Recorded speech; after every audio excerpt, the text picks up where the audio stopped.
Joel capítulo 1, mostra lá, filho. A carestia causada pelo gafanhoto e pela seca.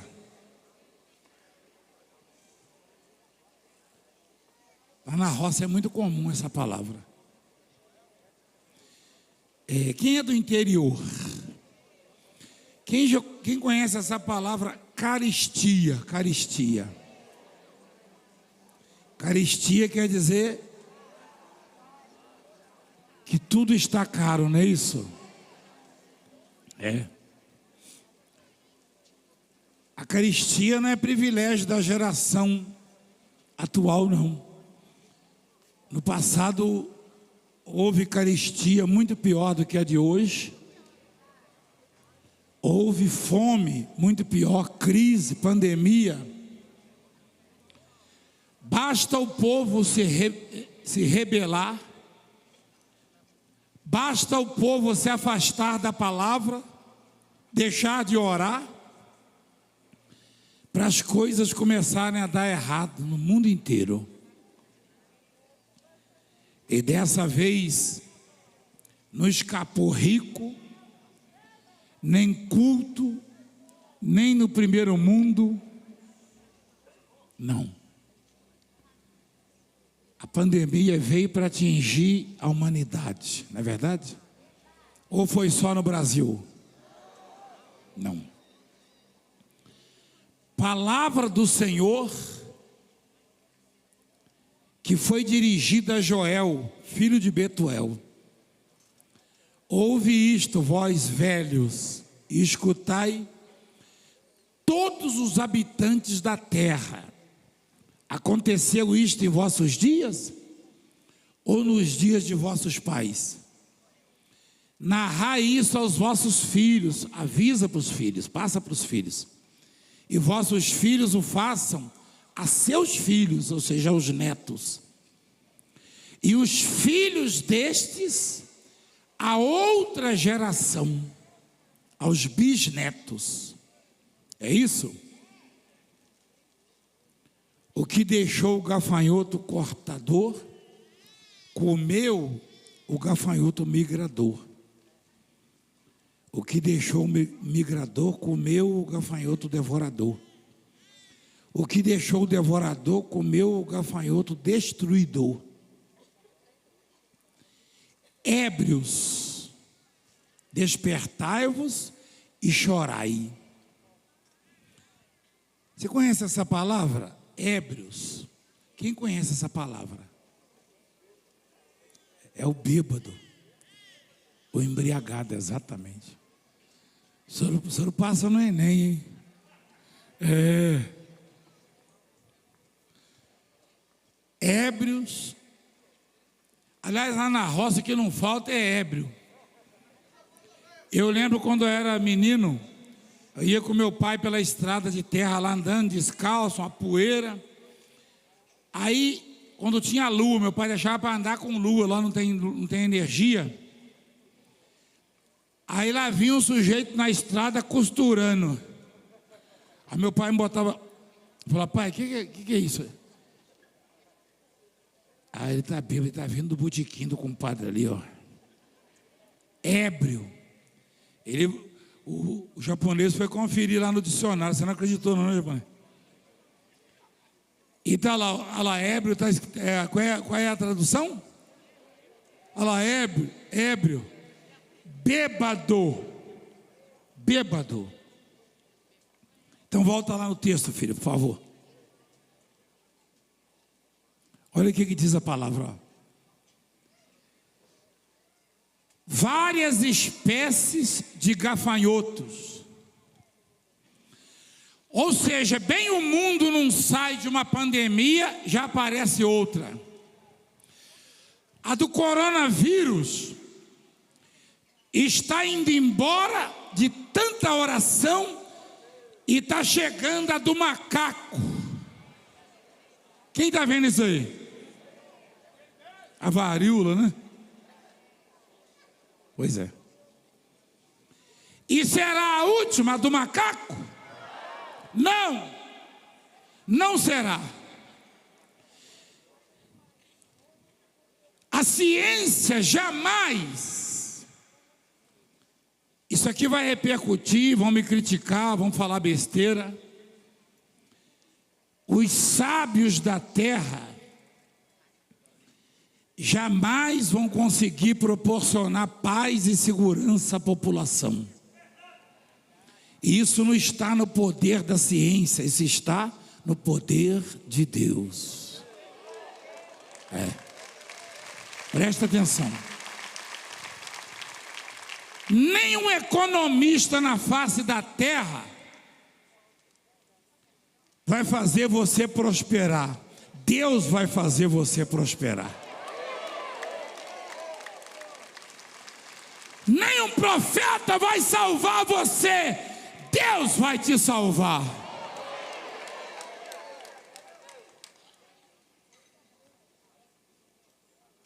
Olha quantas espécies, talvez na sua Bíblia.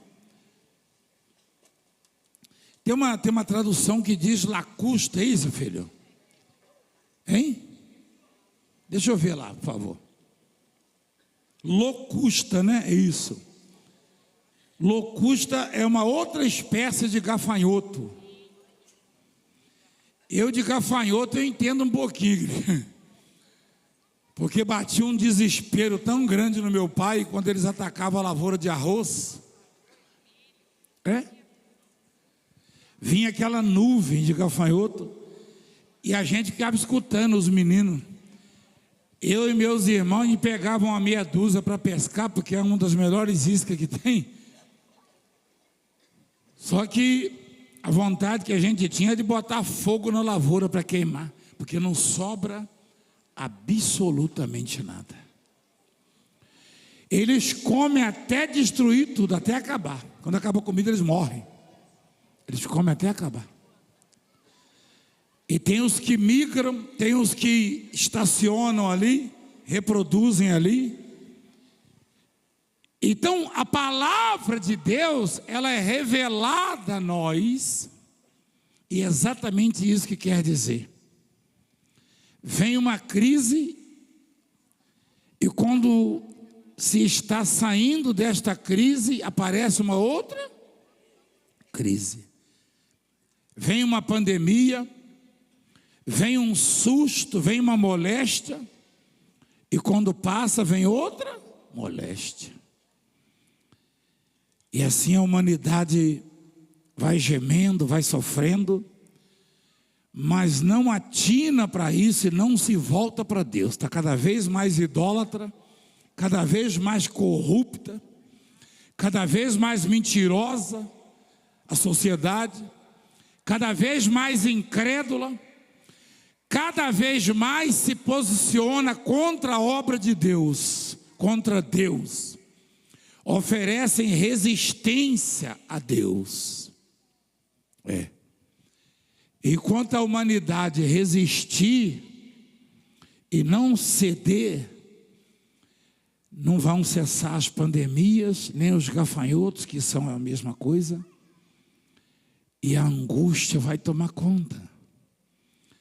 Mas você e eu não podemos ficar preocupados, porque a palavra promete: então vereis outra vez a diferença entre o justo e o perverso, entre os que servem e aqueles que não servem. Existe solução para isso, apóstolo? Existe, vou mostrar a solução. Está na palavra. A solução não está na sabedoria desse ou daquele profeta, não. Coloca lá, por favor, filho. Olha lá. Ébrios. Deus está chamando os homens de quê? Bêbados. Despertai-vos e chorai. Uivai. Né? Como um lobo, como um cachorro. Quem já viu?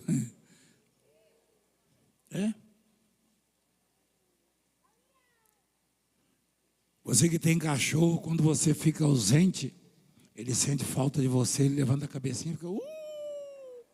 Quem já viu isso? Eu tinha um cachorrinho vira-lata lá em Pernambuco. Eu viajava com a bispa, alguém ligava, falava: O fuzil não para de uivar, chorando, lamentando a ausência, a falta. Quando eu chegava, ele ficava feliz da vida. Ele entrava dentro de casa, subia no sofá para assistir televisão. A bispa falava lá da cozinha: você não deixou o fuzil entrar, né? Ele escutava sair quietinho. Eu nunca vi isso na minha vida. Pergunta ela. Aí ela estava lá na cozinha, preparando. Aí ele ficava sentado na porta, olhando para mim assim, lá na grama. Ele morava numa chácara, na usina Bulhões, lá em Jaboatão. Aí ele ficava lá, e eu olhava para a porta do corredor da casa, uma casa grande aí. Ele olhava para mim, olhava assim, aí eu fazia. Aí ele subia em cima do sofá e ficava vendo o Discovery comigo. Coisa linda. Foi o mais inteligente que eu já tive até hoje, era vira-lata. Quer dizer, não era vira-lata, porque ele não virava lata, ele era muito educado, inclusive. Eu tenho um cachorro de raça, se eu der um pedaço de carne na mão, assim, ele tora a minha mão lá no sítio. E esse fuzil eu dava para não tocar na minha mão, ele ia devagarinho. Você está muito quietinho aí, o cachorro está dentro de casa, o cachorro. E ele uivava, chorava de tristeza. E Deus está falando: o ébrio, ébrios, despertai-vos e chorai, uivai, todos os que bebeis vinho, por causa do mosto, porque está ele tirado da vossa boca. Deus não estava proibindo de beber vinho, ou de fazer o mosto. O mosto é uma mistura que fermenta, que produz a bebida. Não necessariamente de um mesmo cereal, mas a mistura que se faz para fermentar, para extrair a bebida forte, a Bíblia dá o nome de mosto. E os que gostavam do vinho estavam desesperados, porque o mosto foi tirado. Porque veio um povo contra a minha terra, poderoso e inumerável. Os seus dentes são dentes de leão, e ele tem os queixais de uma leoa. Fez de minha vide uma assolação, destroçou a minha figueira. Esse é o povo lá, lavrador, dizendo: tirou-lhe a casca que lançou por terra, os seus sarmentos se fizeram brancos. Lamenta como a virgem que pelo marido da sua mocidade está cingido de pano de saco. Cortada está da casa do Senhor a oferta de manjares e a libação. A casa de Deus já nem recebia mais a oferta, os dízimos do povo.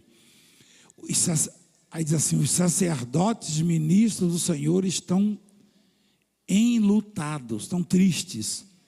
O campo está assolado e a terra de luto, porque o cereal está destruído, a vide se secou, as olivas se murcharam.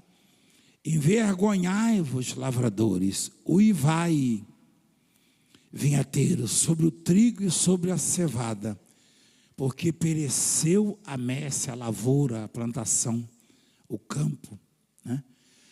A vide se secou, a figueira se murchou e a romeira também, e a palmeira e a macieira.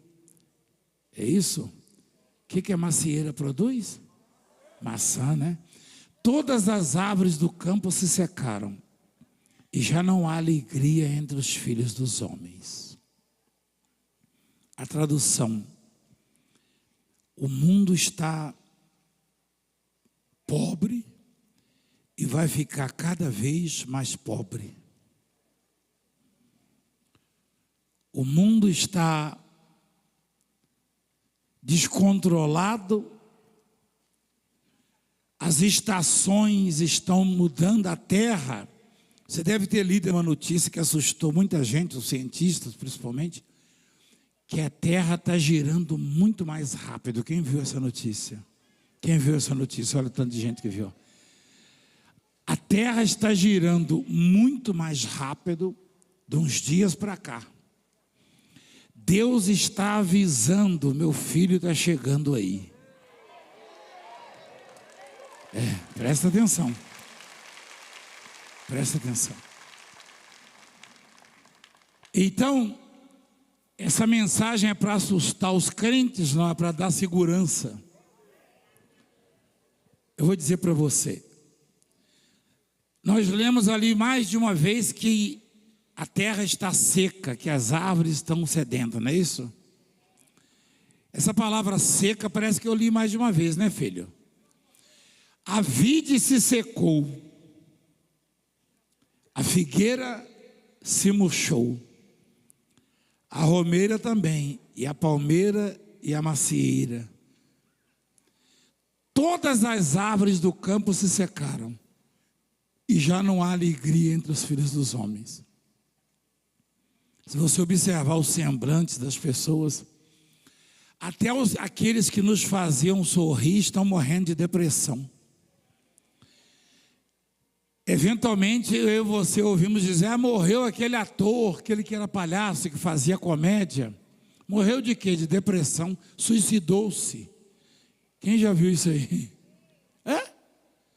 Até os que provocavam alegria nas pessoas estão angustiados, depressivos.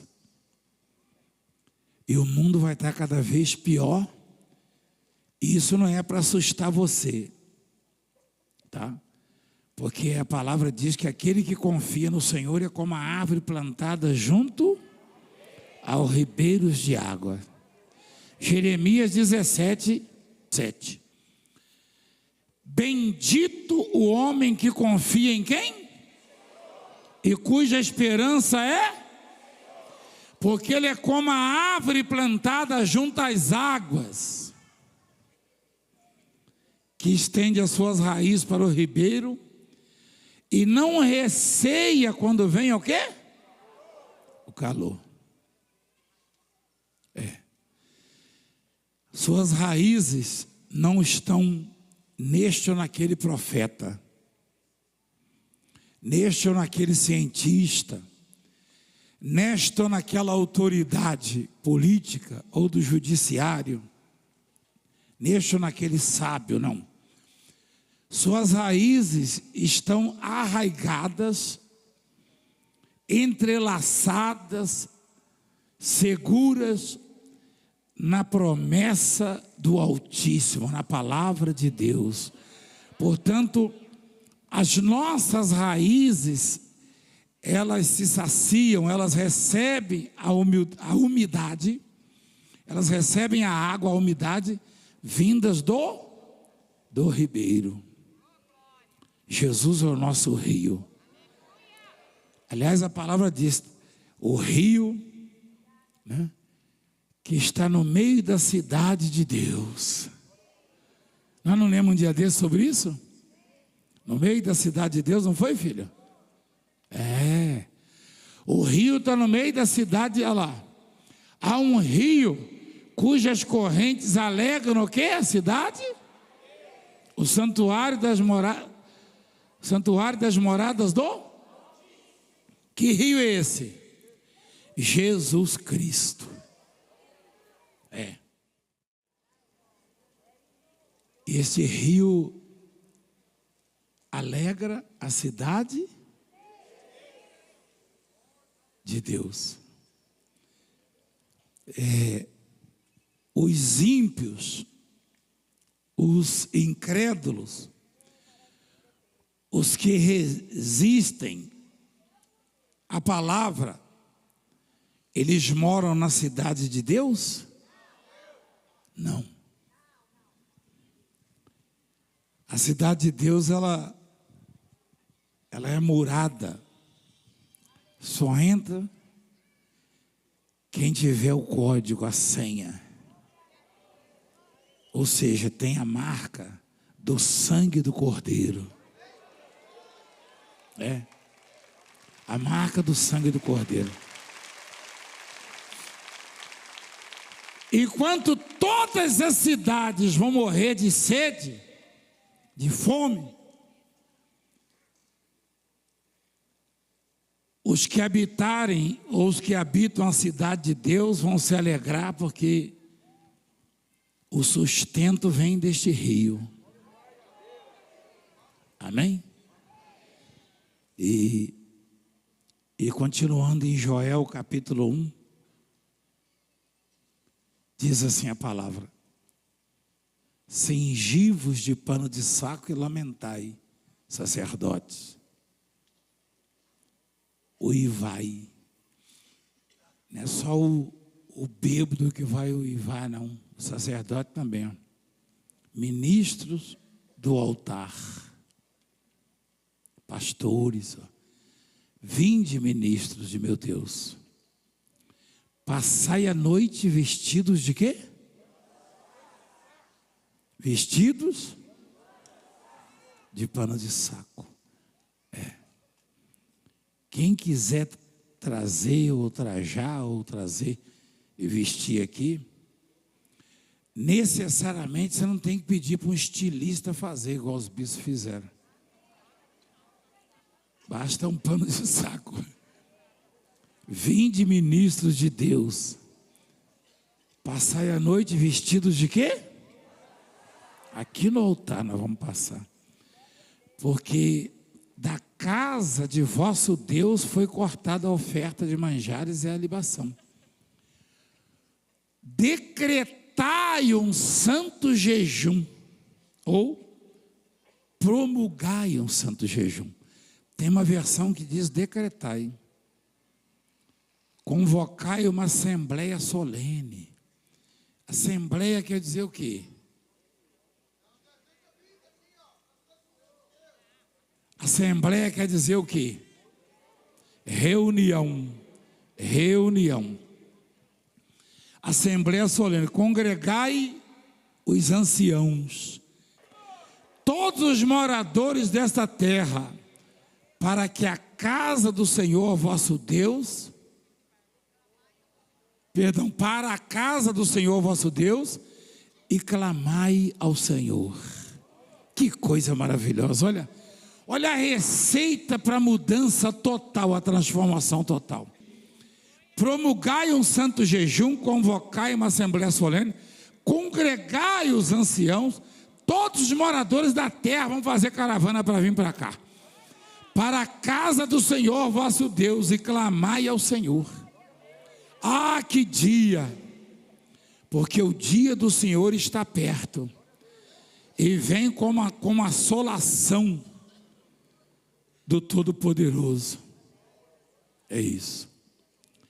Então Deus, ele anuncia a ruína da terra, mas ele dá a receita para não sermos arruinados. A coisa não é generalizada, não. Aliás, seria injusto, como o próprio Abraão na oração, no anúncio da destruição de Sodoma e Gomorra, ele orou e perguntou para Deus: destruirá o Senhor o ímpio com os justos, o justo com os ímpios? Abraão, na sua sinceridade, na sua justiça, orou e falou: o Senhor vai destruir os justos junto com os ímpios? Se houver porventura 50 justos na cidade, destruirás ainda esta cidade?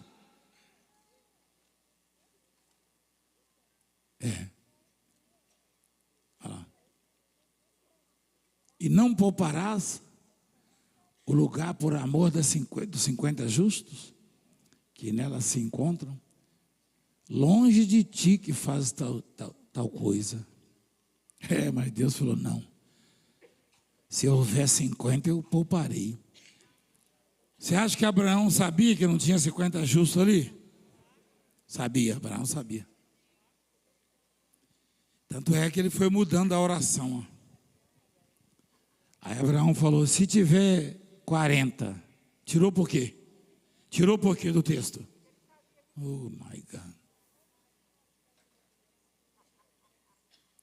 Abraão continuou orando: se tiver 40 justos, não destruirei. Vai descendo. Abraão continuou orando, falou: e se tiver 30? Abraão estava ganhando tempo. Deus é maravilhoso, né? Deus gostava tanto de Abraão. Deus sabia que Abraão estava ganhando tempo. Deus sabia. Abraão sabia que estava todo corrompido a cidade, como o mundo está hoje. Os princípios, aquilo que eu e você aprendemos quando criança, hoje é caretice, hoje está errado. Quem percebe isso aí?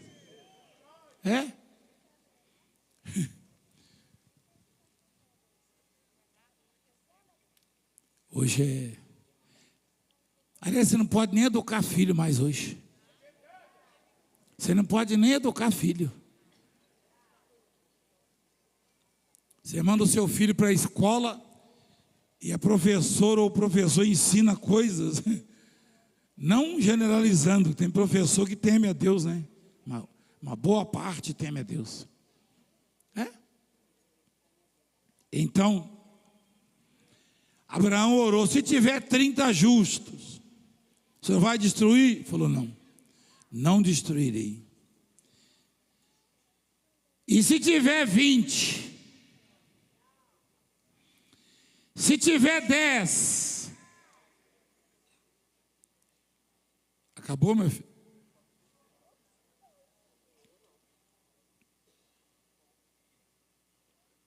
Abraão foi baixando. Quando chegou em 10, Abraão parou, porque tinha 4 justos na cidade. Dá para chegar até 5, né? Não era 4? Tinha 4 justos na cidade. Quem já leu sobre isso? Tinha 4. Dentre os justos que haviam na cidade, havia a mulher de Ló, que estava muito balançada com tanta perversão e corrupção. E ela sentiu muito medo quando os anjos começaram a destruir a cidade, e não seguiu a recomendação do Senhor. E ela se transformou em quê? Numa estátua de sal. Há quem diga que é lá no Mar Morto, onde eu já fui algumas vezes. Mesmo um crente, presta atenção, mesmo um crente, quando vem a assolação, a destruição, a pandemia, os gafanhotos, se não se firmar na promessa, pode ser atingido pela pandemia. Presta atenção no ensinamento. Presta atenção. Mesmo um crente, a mulher de Ló era crente? Era. Ela era uma das 4 pessoas justas que haviam na cidade. Mas a recomendação é: não olhe para trás. Significa dizer, não fica lamentando o que perdeu, o que passou. Olha para frente, vai em frente, olha para Deus, para Jesus Cristo. O anjo vai adiante de ti, está escrito. O anjo vai adiante, então olha para frente, não olha lá para trás. Não fica remoendo, guardando rancores e mágoas, e com medo, perdi isso, perdi aquilo, não. Não olha para o que você perdeu, olha para o que Deus está te oferecendo na frente.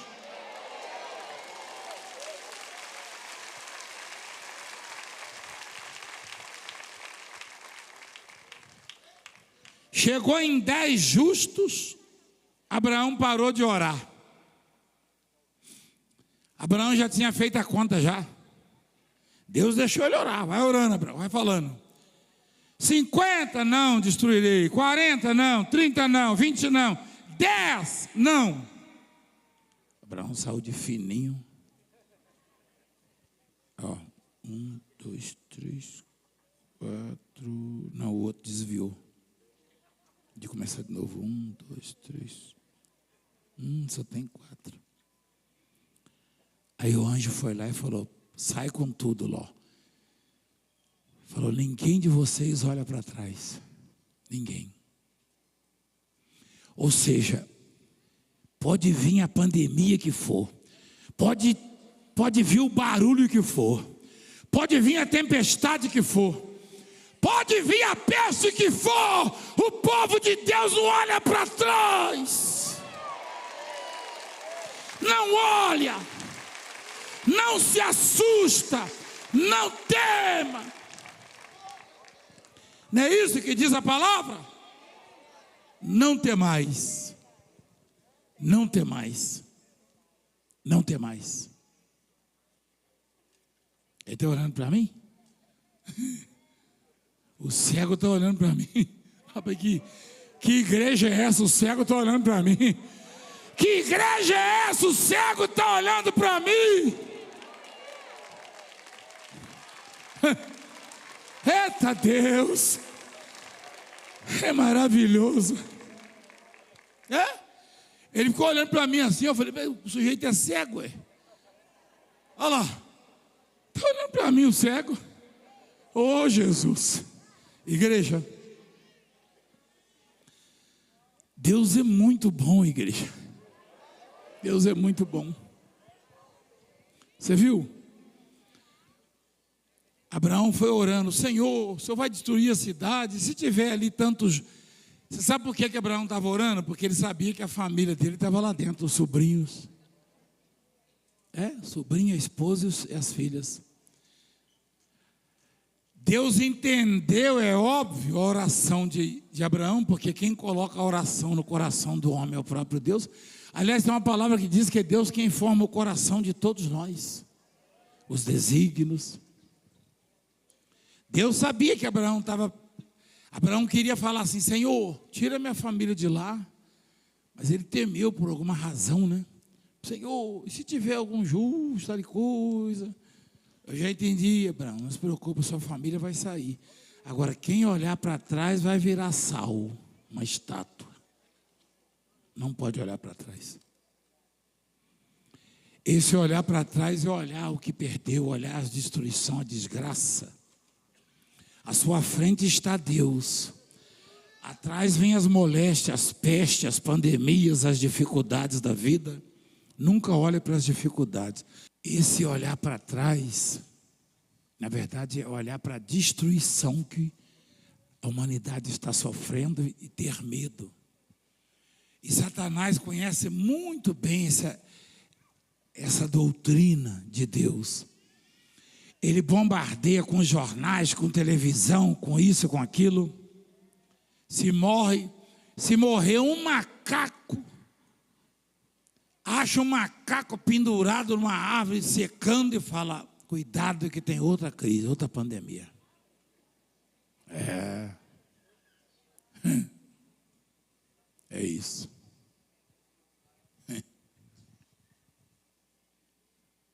É isso. Deus, Ele está no controle. Você percebeu que mesmo os crentes, aliás, é muito mais grave um crente observar o barulho da destruição do que o ímpio. Porque o ímpio já não sabe quem é Deus. O ímpio já não acredita mesmo em Deus, até sabe às vezes, mas não. Agora, o crente olhar e ter medo, o crente se apavorar, você me perdoa o que eu vou dizer, hein? Você me perdoa o que eu vou dizer agora. Alguns podem até se ofender comigo, mas tem gente que deixou de vir à igreja e falou: só volto quando acabar a pandemia. Você já pensou se Jesus volta no meio da pandemia? Tem uma palavra que diz assim: orai para que Jesus não volte no inverno, porque tem gente que nem sai de casa no inverno. Esse é o crente mingau, crente quiabo. Sabe o que é crente quiabo, né? Tem um jiló. Se você fizer quiabo com bacalhau, qual o gosto que prevalece? Do bacalhau, né? Quiabo com carne, prevalece o quê? Ah, eu gosto de quiabo com frango, é por causa do frango. Quiabo não tem gosto, não. Agora faz jiló. Jiló com frango, qual é o gosto? Jiló. Jiló com carne, qual é o gosto? Jiló. Jiló com não sei o que, com abóbora. Lá em casa fazia jiló com abóbora. Quem já fez? Mineiro tem essa mania.